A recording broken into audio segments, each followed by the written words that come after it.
This time, it's all about my sister's room. Are you ready to face the fear?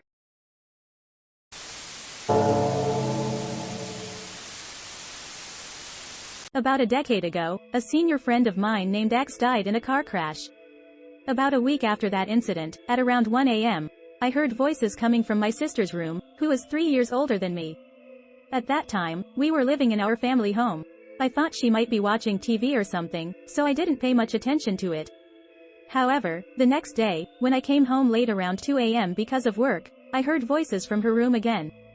Thinking she fell asleep with the TV on, I knocked but got no response. When I entered the room, it was completely empty. I was puzzled at the moment but chalked it up to my imagination. Thinking my sister might have gone out for some nighttime fun, I decided to go to bed myself.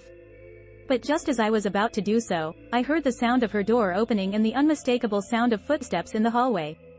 Just 3 minutes before, I was sure the room was empty. I felt a real sense of fear for the first time, unable to venture out into the hallway. So, I just hid under my blanket and slept through the night.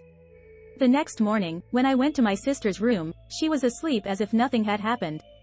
I woke her up forcefully and asked, "Where were you last night?"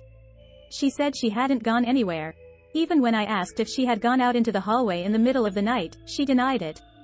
But when I mentioned that she was not in her room around 2 a.m., and I heard someone in the hallway, she nonchalantly mentioned, "Oh, that was X," referring to the deceased senior friend. Up until that moment, I had no idea, but it turns out my sister could see spirits, and since the day after he died, X had been visiting daily.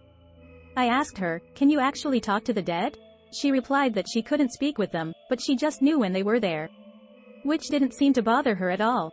Even when I pointed out, "You definitely weren't there around 2 a.m. yesterday," she casually mentioned, "He seemed more persistent than usual yesterday, but I just went to sleep." Then, I remembered something.